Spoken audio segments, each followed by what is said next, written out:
Keeping it real with Kenny.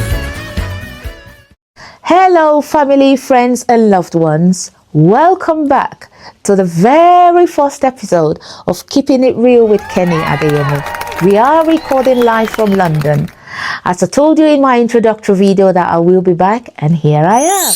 Now, this is a program dedicated to developing people, a program dedicated to making you better off in life, to making your financial well-being better off, to live a positive, stress-free life.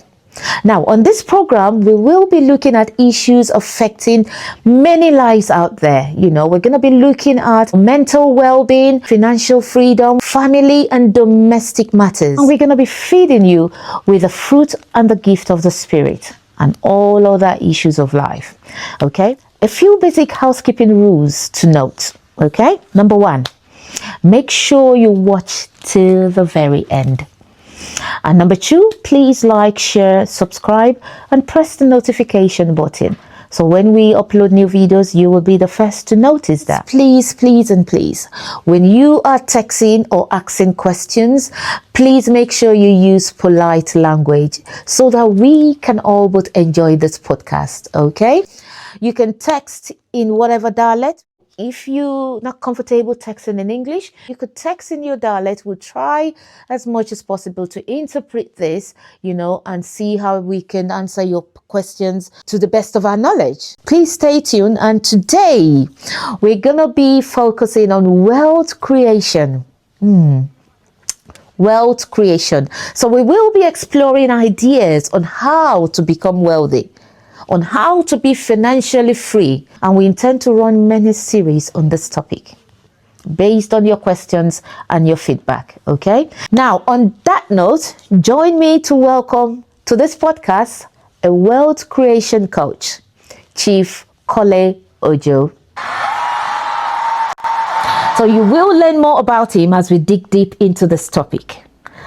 Okay, so Chief, you are welcome once again to this podcast. Thank you very much. And I'm very, very glad to be here to join on this very important podcast to talk about my very loved subject of wealth creation. Oh. And I wish you a happy birthday before we even go too far. Thank you so much. God bless you. Yes. Thanks for remembering my birthday today. I wish you many happy returns. Thank you, sir. God bless you, sir.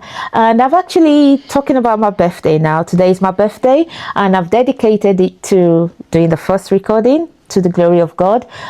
Just dedicated it to God who has spared my life up till this minute. And I say thank you, Jesus. God bless you, sir. And thank you for that. Thank you.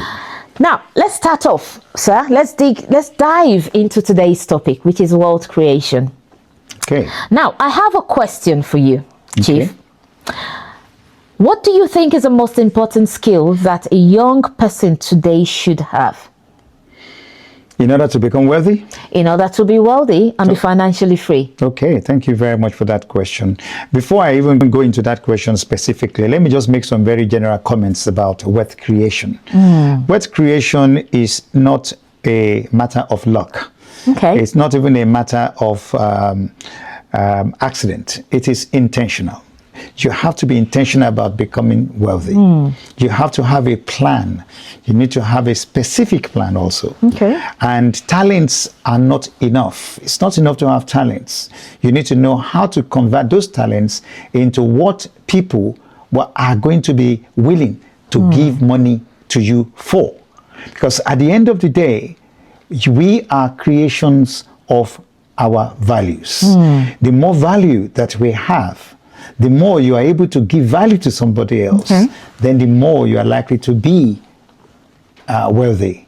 And the first thing I would therefore say to anyone listening to this podcast, whether you're young or adult, is that before you become wealthy, you need to first try to become somebody that wealth is chasing about. Okay, Chief. Talking about young adults now, I'm categorizing them to maybe students in the sixth form,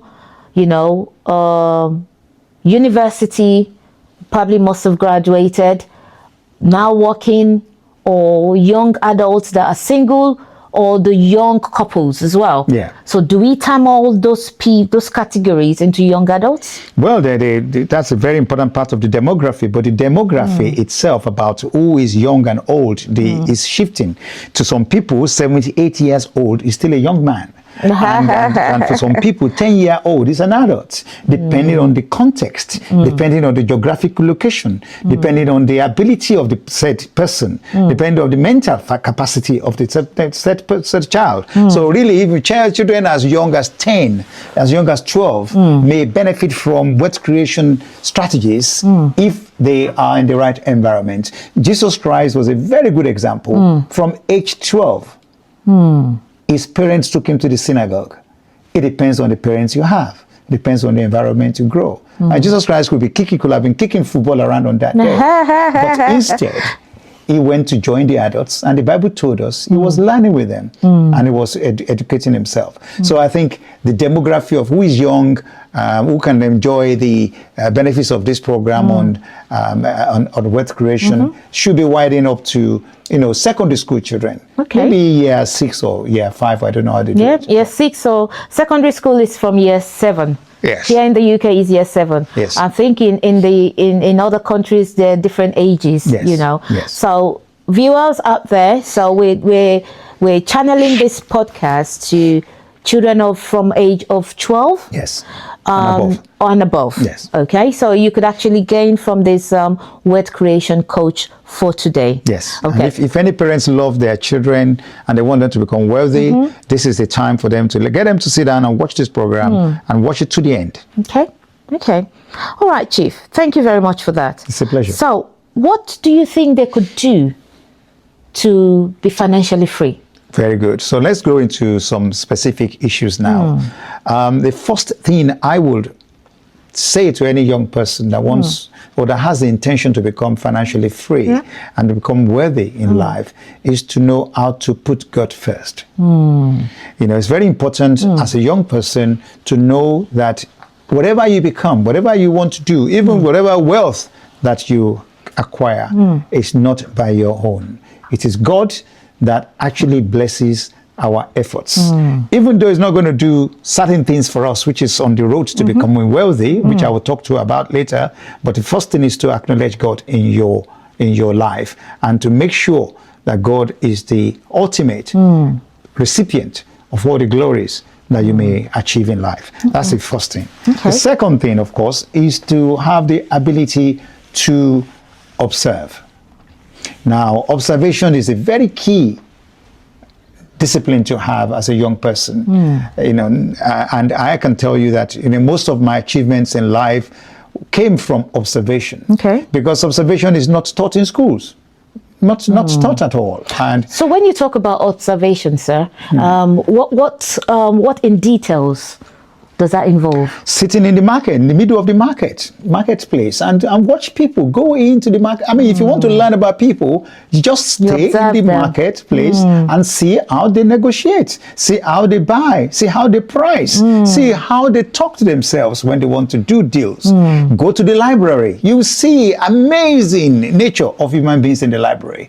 Go to various places and you will see, go to hospitals, see a lot of things that is happening there. You make sure you get your mind as wide as possible, as young as you are, because the more you see, the more you know, and the more you know and the more you apply, then the more you are able to achieve. And so as a young person, I made sure that when I was working after graduating from school, when I joined my companies, I will make sure I watch what everybody is doing, both from people on the same level with me and people behind me and people in front of me. I used to say jokingly that I will never walk into a company for an interview without first walking past the building of that company for about 10 times, making sure I know what type of shoe they wear, what type of tie they wear, what type of jackets go in there, and what type of people go inside there. There's no point going for an interview and don't even know anything about the company. So observation is quite key. So that's another thing to think about. Thank you, Chief. I'm going to go back to the first one you said about prayers. When you talk about prayers, so for our young adults, when they pray, so do they have to be specific about what type of prayers. Say, for example, you're saying, God, I want to pass, So do they have to be specific that, God, I want to pass with an A star. Yes. I want to pass with an A star star. Yeah. When you say, God, you want to pass is still B. Well, thank you very much for bringing that alive, because at the end of the day, a lot of people, and this is really, applies to most Christians as well, they go to God and they assume that God is a God that actually can just give you a general blessing. Yes, of course, it gives us general blessing, but there's some specific things that you must ask God for if that is part of your goal. Solomon, for example, was tested by God. Ask me what you want. And Solomon said, you know what? I don't want riches. I don't want any gold. I don't want anything but give me wisdom. From wisdom, riches will come. From riches, many more fame will come. And power came to Solomon. And that is a specific prayer. So you need to be able to go to God with specific goals, specific prayers. Okay. God, I want you to get me to the point where by the time I'm 31, I have built my first house that I have painted in a nice blue and white color. That's a smart prayer. A specific prayer. That's a smart prayer. Okay. Yeah, thank you very much, Chief. And when we talk about praying as well, when you talked about being specific and all that stuff, because say, for example, you're praying for a husband or a spouse or wife or something, and you're saying, God, I just want to marry. The Bible says, ask and it shall be given. Yes. Knock, the door shall be opened unto you. Yes. And because when you ask, like what you just said, it has to be specific. Yes. And when you're saying, Lord, I just want to marry, you're not specifying the type of man you want. Yeah. Or the type of woman you want. Yes. And when God just gives you anything, you start complaining. Yes. So viewers out there, please, we've heard it from Chief. When we want to ask or pray for anything, please let us be specific and go straight to the point. Exactly. A lot of people sing at the church, Abraham's blessings are mine. Well, that's Abraham's blessings. What about Elijah's blessings? I know. It's a different kind of blessing. What about David's blessing? I know. What about Esther's blessing? Yeah. So there's a lot of various blessings you can ask for. And that's why it's very good to be specific to God. That's it. Thank you very much, It's Chief. a pleasure. Yeah. And also you mentioned something about discipline, which was a second point. Yes, discipline is important. Discipline, does that, the parents being the role model, does that affect the child's discipline as well? Well, if the parent is disciplined, then of course you tend to find that iron will sharpen iron. If the parents are very bad time managers, or the father is always late for PTA meetings, the mother is always making excuses for being late at church, then you can't expect too much from that child. And so it's very important for us as parents to make sure that our children have the best role model that they have in the house. If you don't give them the examples that you want them to become, then don't expect too much from them when they grow up. So it's very important for parents to have discipline. And discipline starts from little things like being able to wake up, and do the necessary things you need to do in the morning, following a routine, following a specific, specific pattern of the day. If you need to, set an alarm, you set an alarm to start your day and make sure you follow through. Writing down your goals and follow through each day. I always say to people, if you are able to write down 3 goals in a day and achieve them, you are truly successful and you're on your way to serious financial success, because anybody that can start something and finish it is always a winner. So it's very important to have discipline. Thank you very much, Chief Kole. And also, when we talk about, still on the discipline topic, you mentioned like an example of being late. It's actually true, if the parent is always a late comer, it does flow into the life of the child as well. Yeah. Because it'll be like, well, my parents are doing it, so why can't I? So the child does not see it as anything bad. Yeah. But when the child grows up, they kind of like struggles. Yeah. It's, say for example, the parents lies, or maybe someone knocks on the door and be like, tell them I'm not in. The child is looking at that and he's watching. Yeah. So the discipline is not there. Yeah. And when the child does that same type of thing, the mom or dad cannot scold that child because they're they haven't laid a good example. Exactly. I mean, I used to have an uncle of mine that used to tell us when we were younger that in everything that he studied, he was always, taking the first position. And he will give us this story to just let us, get serious about our studies. Our parents used to say that as well. But at the end of the day, one day when I was going through the whole troubles of this, don't tell me you saw the results. I saw that it was just an average person, but at least he was able to encourage us. I know. And all that. So it's very important for us to be able to give good examples to children. And the third thing that I would say that a young person must have if they want to become wealthy is the ability to listen. Listening is not hearing alone. It's ability to listen, internalize, reflect, and then be able to apply what you learn. Any knowledge that only leads to information and not action is useless. And that's why a lot of young people need to be able to listen to the right information, then apply them in the right time and get themselves on the track to success. So can I go on? Talking about listening, Chief Kole, I know most of our youths, they call them the Gen Z generation. So most of them think they know more than their parents, which sometimes they do. But, they'll be like, when parents tell them to do something, they'll be like, Mom, that's in your old generation. That's in your world then. No, this is our generation. This is how it's meant to do. But parents do know much better because they've been there. In my language, they used to say, Arubo Shogeri, so we've been there. The parents have been there before. But what advice would you give to such children? Yeah, but again, just to put in the context of what you say, experience sometimes may not even be the best teacher. Sometimes, even though we are brought up to always say, experience is the best teacher. I know it all. I am your mommy. I am the one. Exactly. I carried you in my womb for 9 months. The young persons of today already, they have a different kind of mentality that is the right kind of experience that they want. Exactly. And so if you're a wrong parent and you want to tell them to act right, they will say you are not the right example. Yeah. So that's why it's very important for whoever wants to give advice. If you want a child to listen, you must be an epitome. You must be a good example of what you are telling them to do. Like earlier on, you talked about, if a parent is always late to school and wants to now teach late to PTA meetings and now wants to tell the child to always be punctual in school, then of course the advice will not be taken seriously by the child, because the child will say, "Oh, mommy, you not late yesterday. I know. Hey, you are not telling me to be prompt today." So it's very, very important to make sure we're good examples. Another skill that young people need to have, if they want to really, really become wealthy, is the ability to manage money carefully.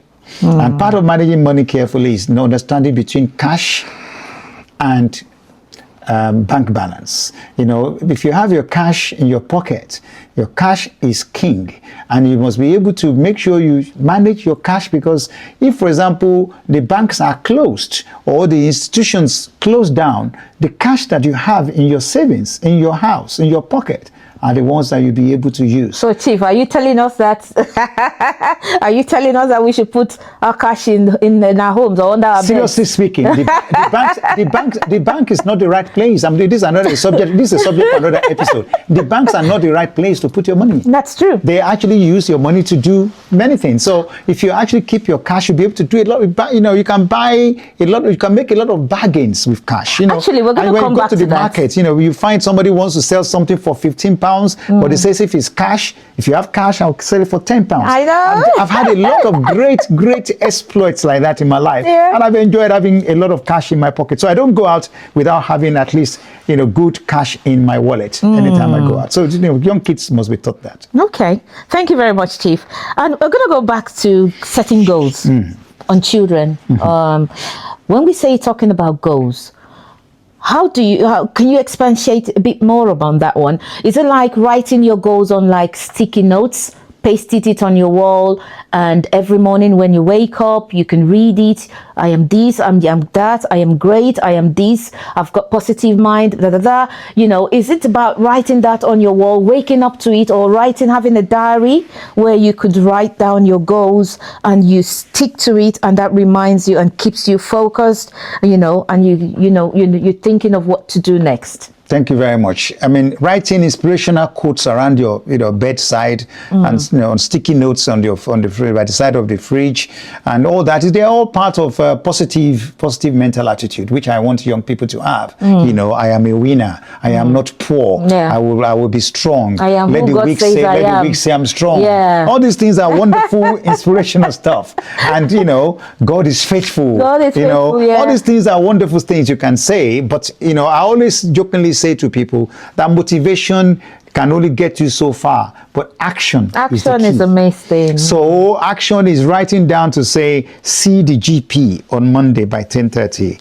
Go to market and buy 4 carrots and 2 cucumbers. 4, write my book by 21. These are things that you can set specifically, and that is what I call consistent goals. You'll be able to review, just like governments review the budget. You need to review where you are and what needs to be done. If you don't write and keep a journal, you will just be basically traveling and wandering and drifting like most people do. A lot of people actually wake up, and most of us actually wake up with one battle that we always have to fight. What's that battle? It's not a battle in Russia. It's not a battle in Ukraine. It is the battle of our mindset. What are we going to do today? Our time management. What am I going to use my time for? So it's very, very important when you write your journals down, you put time to it, you put dates to it, then you'll be able to consistently work towards them. And so that's very good. Consistency is what I picked up from there. That's very, very important. Consistency is very important. There's no point starting something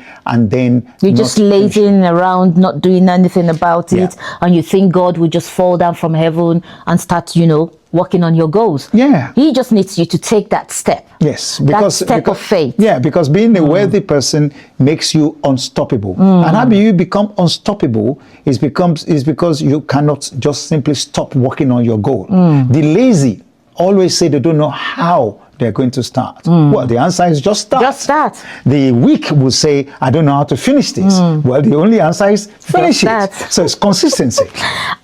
On that note, Chief, I'm actually going to use myself as an example. When I had the revelation about this podcast, I was like, how will I start? Well, I just had that faith, and I just said, you know what? Let me just start something. Yes. And that was how you saw the introductory video which I posted. So this is just to encourage people out there. He says, let the weak say I am strong. Just take a step of faith. He said, if you have a faith like a mustard seed, you would move mountains, So this is just to encourage you out there. If God has given you a vision, if God has given you, a talent or a gift, all you just need to do, as Chief Kole just said, is just start. Start, and you will see God move in action. Okay, so faith is the most important thing here. And according to what you said, back to you, Chief, you said something about listening. Yes. Listening. Be very quick to hear and slow to speak. So the Bible says. Yes. Listen to what is said and what is not said. Especially when you go to meetings, when you go to conferences, when you're meeting your manager, make sure you take information in before you speak. A lot of people have done themselves very bad fortunes by saying things that they did not mean. Okay, welcome back, viewers. I do apologize. There were some technical issues, but we're back now. Okay, so Chief, we were talking about listening earlier on, about, be observant, listen, don't be too quick to speak. Even the Bible says, be very quick to hear, but very slow to speak. Yes. So can you expatiate on that, please? Yeah, I mean, the ability to listen. Listening is very, very important part of communication. Just as important as speaking. It's very important to speak as well. So don't get me wrong. It's not, you don't just sit down forever and listen without saying something. But you need to listen enough to be able to take enough information so that you'll be able to contribute meaningfully and effectively to what you're saying. Especially when you are dealing with financial matters. So many times terms and conditions will be read to you by various people selling things to you, maybe online or at your various stores and all that. So you need to be able to listen to them, know when to return the goods, know the limits, the time limits to return the shoes that you bought or the watch that you bought. If you don't pick that one, you might be able to lose a lot of money when you don't even know how soon you're able to return, retract the transaction. So it's very, very important. If you want to become wealthy, you'll be able to listen to everybody, both the dull and the bright. They all have something to say, and there's something you might be able to pick from there, and that's very important. Thank you very much, sir. So viewers out there, if you've got young children when you're listening, young adults, I would say, not young children now, young adults, if you're listening, so listening is a very good element, you tend to gain a lot when you listen. You pay attention. And you pay attention. Yes. For students in class, when your teachers are talking, I remember then, when, back days in the school days, when our teachers are talking, he knows many people will be disturbing, but vital information drops when people are disturbing. Yes. And those vital informations will be asked in the exams. Yes. So for only people that jots when she was speaking then would be able to pass those questions. Correct. So we need to be very observant, like you said, and listen carefully. When you're in meetings, like you said, take notes, jot, have a pen and paper, or probably on your phone, jot and listens. God forgive, God help us, because most of our generations now, the children, the young adults, they're always on their phone. It's this phone, this social media. Yeah. And it's taking a lot of things away from them. Yeah, you need to have personable skills. You need to be able to observe body language and study body language in various places. And that will help you that's part of listening, because you can listen with your eyes. You can listen with your ears. It's all about observing and making sure you take in information that will help you to take decisions, and then the decisions will help you to in life become creative and everything. Okay, another skill again before we finish on this one. Another skill is the ability to be able to be creative. Young people these days just they know about technology of the phone, but they need to be more creative in other things. The ability to be able to think of how to communicate, how to write a piece, how to write a letter is also part of creativity. You'd be amazed that a lot of people don't even know how to write a simple proposal to convey the idea. So the ability to write creatively and to be able to present information creatively is key. It matters. If you want to become successful, you've got to be able to communicate very effectively as part of other disciplines that you have. Thank you very much. And I know, because like what you said about them writing, I know social media is taking over everything now. They want to write a letter, they go to AI. They want to go this, they go to Google. Gone are those days when back in those days, mental sums, multiplication table, and we know all that. But with children now, calculator is there. They have things at their beck and calls, Yeah, but the AI will not write your journals for you. You need to write your journals. You need to be able to write your own goals. Journals. It's not going to write your goals for you. So it's very important to be able to write, and the ability to read and write is quite important. Thank you very much, sir. Thank you. So this is an encouragement for young adults out there. Please, try your best. If you've been given a talent, it's an opportunity for you to put that into practice. Stop procrastinating. You were going to ask me questions about shares and stocks and things like that. We're going to come back to managing money. That was it. Yeah, that's the next question now. Very good. Okay. Yeah. So just to encourage people out there, if you've been given I remember a song of a fellow pastor. He says, "What's that you've got in your hands? I can use it." Yeah. This is God asking you now.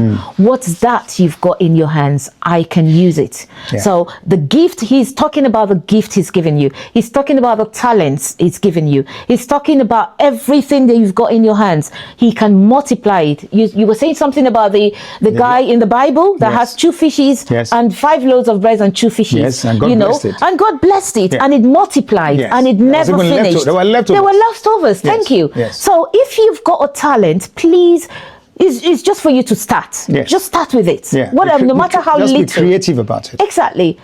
Just start with it, and you will go places. And sky is your limit. And that's why we talk about wealth creation. You have to create wealth. Exactly. It doesn't come by chance. It doesn't come by luck. It's not lottery. It's creation. And you need to start. So for you to create wealth, you have to be a risk taker?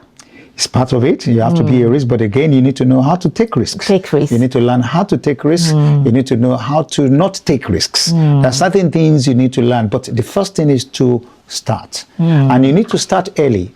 There's a book written by a very famous playwright, a very famous Nobel laureate, Nigerian laureate, Professor Wole Soyinka. He wrote one of his memoirs is called... What's the name again, sir? Professor Wole Soyinka. The name of the book? Is called You Must Set Forth at Dawn. You Must Set Forth at Dawn. Yeah, go and read that book. You know, basically, it's the title is what really got me. And that is a very good lesson for young people. If you want to become wealthy, don't start at 43. Start at 21. Start at 23. Start at 15. Start at 16. You must set forth at dawn. The earlier you set out in the day, the earlier you're going to get to where you want to go during the day. If you leave too late, then you come back home late. And that is the principle. Wow. Okay. Thank you, Chief. It's a pleasure. Now we go back to the manage money. Yes. The topic we've talked about, managing money. When you say about managing money, can you expatiate on that, please? Yeah, basically seeing money as a tool. Tool is what does a hammer do? Hammer is a tool that you use to knock things down or knock some nails and knock some floors. Yeah. So it's a tool. Money is a tool, and it's your servant. Where you want the hammer to go, so you must see money that way, and you must be able to tell your money, this is what I want you to achieve. Now, I have £100. You this £100. What I want you to do, I want £10 to go to Ghana. I want £10 to go to Uganda. I want £10 to go to £20 to be in London. £30 to be in America. You are in control. The money is not in control of you. So you must be able to manage money. So how can you control the money? Say, do you want to invest in something whereby you could, if at all you don't get any profit, at least you get your main money back? Yeah, the first thing is to know the difference between asset and liability. Okay. Very, very important for young people to pick in very, very early. Anything that takes money away from you and does not return it back, or does not even return it back immediately with profit, is a liability. Okay, so like buying a car is a liability. Yes. Because unless that car is being used to take people from commercial use, London to Kent, or from Ibadan. At least you're getting something back on it. Exactly. So you need to use that. You can turn a liability into an asset depending on how you want to use it. So buy a laptop. The laptop, what is it doing? Is it producing songs that you want to, play on a market on Spotify or on Amazon? Mommy, I just want a laptop. What do you need it for? It's not for using it to watch Nollywood. It's not a toy. Or using it to watch Netflix. Precisely. And you're not getting anything back in return. Precisely. So that is a liability because it's not bringing anything forth on the table. If the laptop is used to record people and you are able to be an editor of podcasts like this, or you are able to use it to engage people or do some proposals to for people, then it's turned into an asset. It becomes an asset. But if you are just buying shoes, buying laces, buying bags, buying the latest gadgets, which are not going to give you money back, then you are not managing money well. Okay, so we're going to now focus on viewers now. When you have, I'm not saying Ashwabi is not right. Ashwabi is one of them. You get these, you get Ashwabi, you could buy almost 4 Ashwabis in a month, and you've got nothing in return. Yeah. It's got no second-hand value. Yes. Say for example you buy gold, 18 karat, 24 karat gold. Yeah. So that's got a second-hand value. Yes. So just on a rainy day, when things go better, let me say that way now, then you can, trade that in and get something back for it. So I say to a lot of people, do an audit of what you have in the house. And you'll be amazed. Do a list. Is this a liability or an asset? An asset. You'll be amazed what your result will be. So all of you out there, my lovely viewers out there, let's do an audit, an inventory. Let's do an audit of all what we have in the house and see which one is asset, which one is liability. Exactly. Yes. So that's another good way to start with. Yes. Okay. So now moving forward, you will be more wiser on how you spend. So once you know the difference between asset and liability, then you'll be able to know that stocks and shares, they are what you call liquid assets. I was going to come to that as well. They are liquid assets. And then real estates, buildings, properties, and all that, they are called real estates because they are real. They are landed assets. They are things you need to invest, they can invest in. But before you get to that level, you need to be able to know how to split your financial pyramid into three. The first one is managing debts. Make sure you are free of debts. So clear all your debts as much as possible. And that's the first principle. So if you are a young person, try to get away from credit card debts very early. It will not let you become rich in future because you'll forever be paying money. But if you are able to reduce the amount of debts, then you'll be able to say, okay, I get XYZ amount of money in the month. I want to spend 10% for savings account and 30% for my day-to-day housekeeping, and 40% I want to put in an investment towards my dream house, my dream goals, my dream investments. And that's how you're going to be able to do that. Because at the end of the day, if you don't do that, you'll just be wishing and dreaming. And dream is not enough. Okay. Action is the key. Thank you very much, Chief. Well, we're going to dive back into the debt bit where you have to be debt free. Yes. And I know most of the young adults, most of them are students. Yeah. And we're not talking about using credit cards. In some countries, like for example in London where you are here, if you don't have like credit cards, overdraft, your credit score, it's nowhere.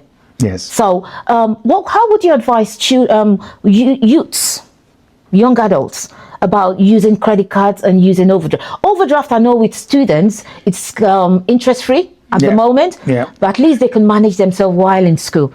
But with the credit card, because I remember my dad used to say something, buy what you need and not what you want. Yeah. Because when you have the credit card and you start buying what you want, then it's useless because you're getting more and more into debt. Well, the first what would you advise? The first thing to know is that just because they give you a credit card doesn't mean you need to spend it. And doesn't mean you need to spend the whole of the limits. So for me, when I was for emergencies. But what I do is to make sure that I get to the point where my credit score is positive. I credit all the credit cards you can give me, or maybe one or two, and then I knew that I have enough cash in my account that will pay whatever I use the credit card for, and I make sure I pay it promptly even before the due date. So if you want, you can put a lot of cash in your savings account and then use your credit card for your travel card or your travel expenses that you knew you already have cash for. Then you use it to pay for it, and then you now take cash and pay it off. That's even the best way to manage your money. Otherwise, if you think you have credit and you don't have cash, you don't have any residual money to pay it off, when they want to demand for it one day, then you will know that it's not good. At the end of the day, one of the things that people do that really worries me is that they don't think that spending everything that they have is dangerous. So my father used to say to me, spend like a pessimist, invest like an optimist. Okay. That's what I was taught as a boy. Okay. Spend like a pessimist, as if the whole world is going to collapse tomorrow. Invest like as an optimist, as if the world is going to get better tomorrow. And that has really helped me so well. Wow.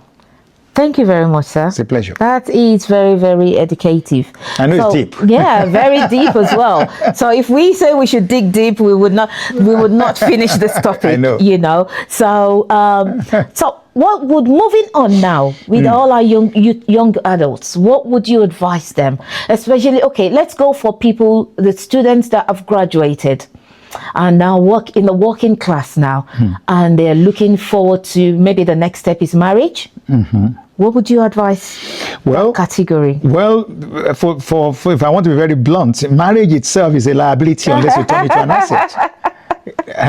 That might be very serious for a lot of people to take in. It is, because especially for a young man, if you don't have any job yet, or if you're not earning a lot of money, taking another responsibility is going to affect your personality. That's true. Because the person that is able to respond is the person that is called a responsible person. And to become responsible, you've got to have the ability to be responsible. And if you don't have the wherewithal to be able to respond, you are not going to be able to respond. So to get married, it's very important. You know, make sure that you pick it right. Make sure, and there's no mathematical way of picking it right. You have to pray to God, and also make sure you observe very well your partners, and make sure you observe their spending habits. A girl that will spend everything she has in a month and still depend on you for money is probably not the best candidate. And that is the very best advice I can give you. Okay, thank you, Chief.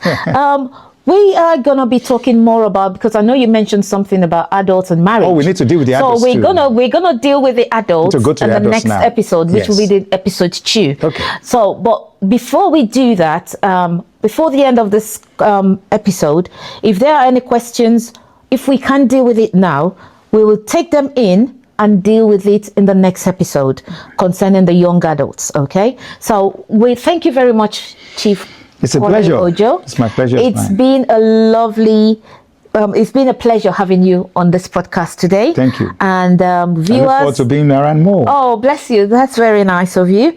So we will be talking more about financial freedom next episode, which is coming out very soon. And the same, blessed Chief Kole Ojo would be here with us next week as well to discuss, by God's grace, to discuss more about financial freedom. And we're going to dip more into the adult aspect. We're going to dip into marriages, how you can, financial aspect in marriages. We're going to dig deep into investments. Some of us are investing abroad, investing here. We're going to dip into that as well, into accounting. Yes. Yeah. And we're going to dip. So before next week, viewers, if you lovely people can send your questions, if you have questions, you can send them in on the numbers on the screen, or you could email us as well, preferably on WhatsApp. We get that quicker as well, and we will be able to deal with your question next week episodes. Okay. And when we have Chief Kole Ojo here next week, he will be able to tackle most of your questions, if not all. And God helping us, we will make sure we answer most of the questions. Okay. Right, viewers out there, thank you for staying with us to the very end of this episode. We will be uploading the next episode next week, by God's grace, which will be episode 2. And we will be digging deep into more of marriages, financial aspect in marriages, financial wealth with adults, investing in properties, in shares. We will be talking more about that. So it's been nice having you with us, Chief Kole Ojo. Thank you very much. God bless you for coming, and we will be seeing you next episode as well, by the grace of God. So viewers out there, we will be having Chief Kole Ojo next week as well. Stay tuned, viewers out there. God bless you, and we shall see you in the next episode with Keeping It Real with Kenny Adeyemo. Thank you.